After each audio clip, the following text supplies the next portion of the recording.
ദൈവത്തെ ഓർത്ത് മനസ്സിലാക്കുക. പരാതി കൊടുക്കുന്ന എല്ലാവരും അതിജീവിതകളല്ല. പരാതി കൊടുക്കുന്ന എല്ലാവരും അപ്പം തന്നെ അതിജീവിതയായോ? പരാതി കൊടുത്തു കഴിഞ്ഞാൽ ഒരു പുരുഷൻ വേട്ടക്കാരനായോ? പരാതി കൊടുക്കുന്നവരെല്ലാം കംപ്ലൈന്റന്റ് ആണ്, പരാതിക്കാരാണ്. മറുഭാഗത്ത് നിൽക്കുന്നവർ അക്യൂസ്ഡ് ആണ്, ആരോപിതരാണ്. ഇത്ര മാത്രമേ ഉള്ളൂ. പക്ഷെ ഓൾറെഡി അവരെ വേട്ടക്കാരും അല്ലെങ്കിൽ ഓൾറെഡി അവരെ അതിജീവിതയും വേട്ടക്കാരും ആക്കുമ്പോൾ ആ പുരുഷന്മാരുടെ ജീവിതം കൂടിയാണ് ഇല്ലാതാകുന്നത്. ഈ തിരിച്ചറിവ് നമുക്ക് വേണം.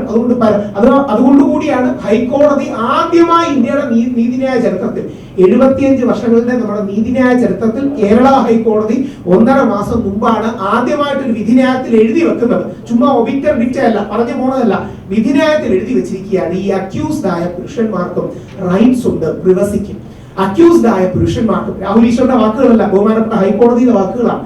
അങ്ങനെ എത്ര പേരെ ടാർഗറ്റ് ചെയ്തു? ഒരാൾ വന്ന് 7 പേർക്കെതിരെ പരാതി കൊടുക്കാൻ, ഒരാൾ വന്ന് 11 പേർക്കെതിരെ പരാതി കൊടുക്കാൻ, ബാലേന്ദ്രമേനോൻ സാറിനെ പോലുള്ള മുതിർന്ന ആൾക്കാർ പോലും കൊടുക്കാൻ നോക്കുക.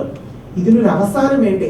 അതുകൊണ്ട് എനിക്ക് മീഡിയയോട് ഇതും കൂടെ പറഞ്ഞ് അവസാനിപ്പിക്കണം. ഒന്ന് ബാലൻസ്ഡ് ആയി, അതായത് അറ്റ്ലീസ്റ്റ് പരാതിക്കാരും നിങ്ങൾ ഇരയെന്ന് വിളിച്ചോളൂ. അതായത് ഒരു സ്ത്രീപക്ഷ നിലപാട് ഉയർത്തിപ്പിടിക്കുന്നതിന്റെ ഭാഗമായി പരാതി കൊടുക്കുന്ന എല്ലാവരെയും ഇരയെന്ന് വിളിച്ചോളൂ, കുഴപ്പമില്ല. പക്ഷേ മറുഭാഗത്ത് നിൽക്കുന്നവൻ വേട്ടക്കാരനാകാതെ ഇരയും അക്യൂസ്ഡും ആരോപിതരും തമ്മിലാണ് എന്നൊരു സെൻസ് ഓഫ് ബാലൻസ് എങ്കിലും കൊണ്ടുവരണമെന്ന് അഭ്യർത്ഥിക്കുന്നു. എനിക്കെതിരെ വന്ന ഈ പരാതി താൽക്കാലികമായിട്ടെങ്കിലും ഒരു താൽക്കാലിക ആശ്വാസം കിട്ടിയെന്ന് പ്രമുഖ ചാനൽ പറയുന്നത് പോലെ താൽക്കാലികമായിട്ടെങ്കിലും ഒരു വിജയമായി ഞാൻ കാണുന്നു. ഹണി റോസിന് തിരിച്ചടിയായിട്ടല്ല, പക്ഷെ എല്ലാ പുരുഷ സമൂഹത്തെയും വിജയമായി കാണുന്നു. അതോടൊപ്പം ഹണി റോസിനോട് ഒരു അഭ്യർത്ഥന കൂടി. ഹണി റോസിന്റെ ഒരു നിലപാടിനെ എല്ലാവരും അംഗീകരിക്കുന്നതാണ്, ദ്വയാർത്ഥ പ്രയോഗം പാടില്ല.